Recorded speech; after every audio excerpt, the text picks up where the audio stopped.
In this video, we're breaking down Section 4, Property Addenda and Advisories.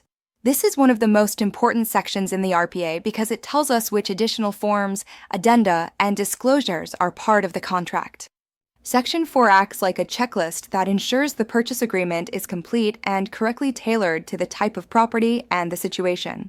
Here you'll learn 1. Property type addenda required when the home involves special conditions like tenants, probate, manufactured housing, TCs, stock co-ops, or mixed-use properties.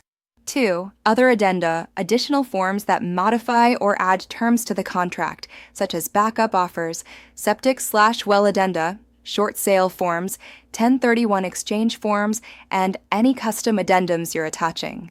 3. Buyer and seller advisories, important educational and risk management notices such as the Buyer's Investigation Advisory, Wire Fraud Advisory, Fair Housing Advisory, SBSA, and more.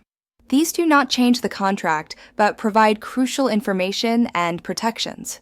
By the end of this video, you'll know exactly which forms to check when they apply and how they affect the transaction.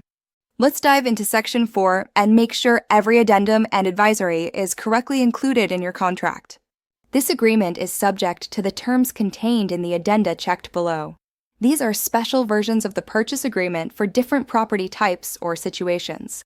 If any of these apply, they must be attached and checked. 1. Tenant-Occupied Property Addendum, TOPA.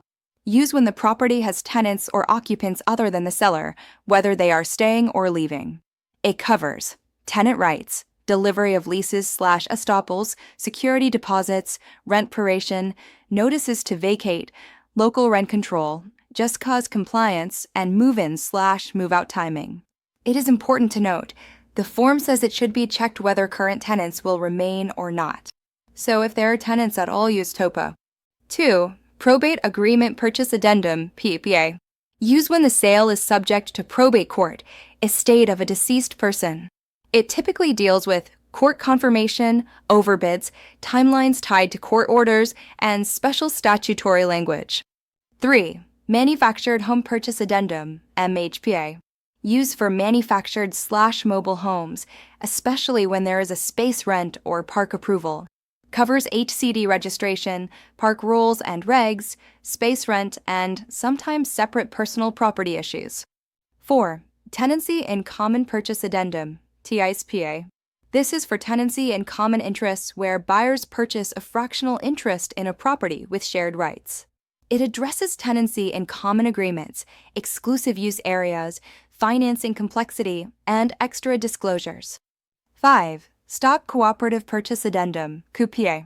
This is used when buyer is purchasing shares in a co-op instead of fee title. It covers stock certificates, proprietary leases, co-op board approval, and special lender/HOA issues. 6. Mixed-Use Purchase Addendum, MUPA. This is for properties that are part residential, part commercial, for example, storefront plus apartment above. It deals with zoning, commercial tenants, CM charges, and additional risk factors.